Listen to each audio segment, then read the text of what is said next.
moja ambalo tunajifunza katika na hasa huu uchaguzi uliopita,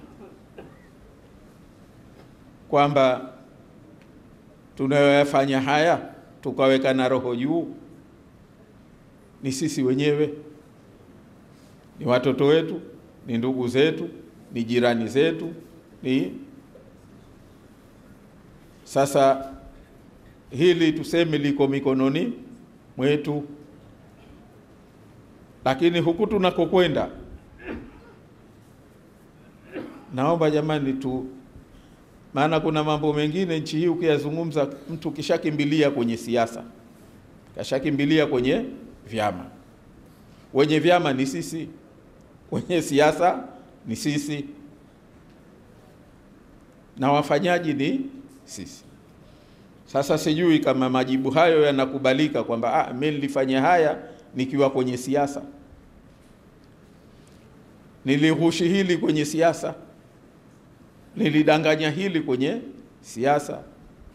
Sina hakika hayo, waliokuwa walimu, waliokuwa wenye elimu, wao wanajua zaidi.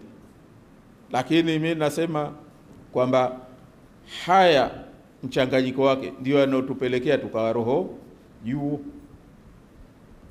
na bahati mbaya hayapungui.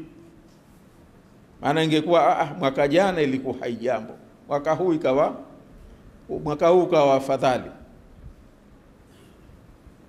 Lakini tumeyaona mwaka huu, maana huko nyuma kuna watu maalumu wakifanya, lakini mara hii tumeona watoto wadogo, na sisi ndio walezi, tunadhima, tunadhamana kwamba watoto hatu wanyooshe.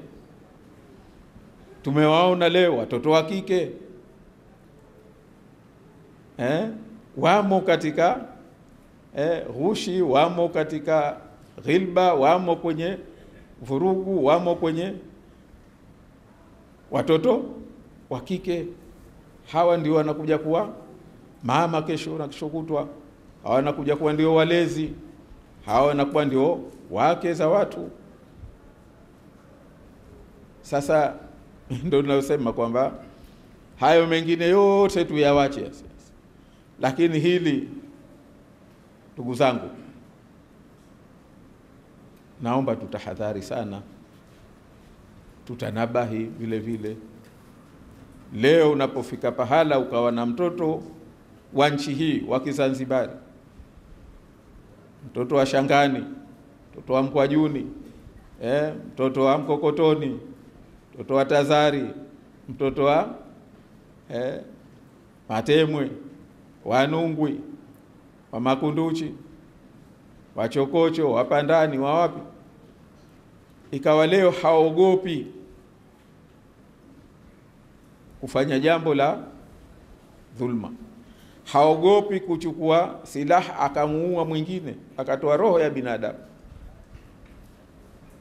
Jamani, pakubwa sana, hapafanani na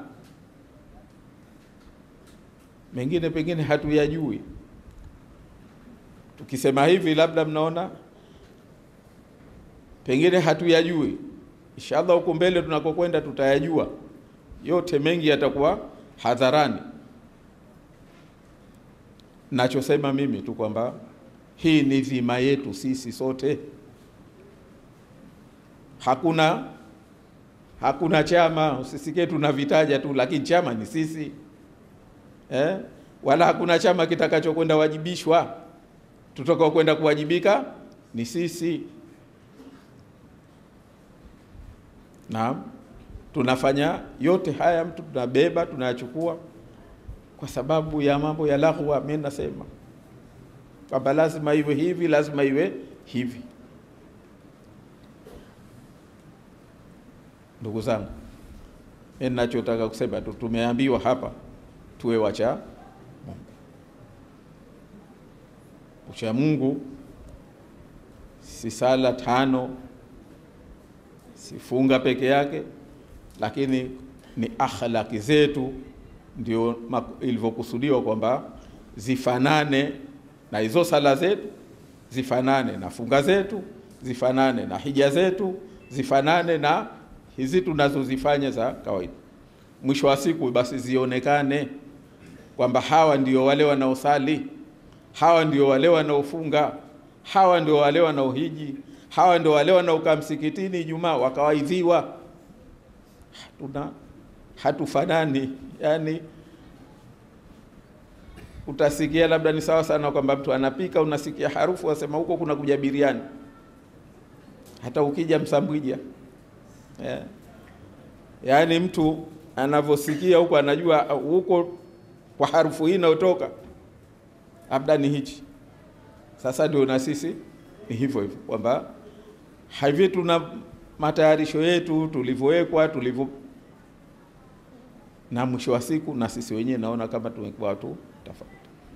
Kwa hiyo mimi niwaombe yale tunawaidhiwa msikitini, tunawaidhiwa hasa kwenye sala hizi za Ijumaa, basi na hizi ibada zetu nyingine zitufae, tufanane na Uislamu wetu, tufanane na dini yetu, tufanane na desturi zetu na mila zetu na akhlaki zetu za nchi hii ambazo mimi nasema ni tukufu kabisa.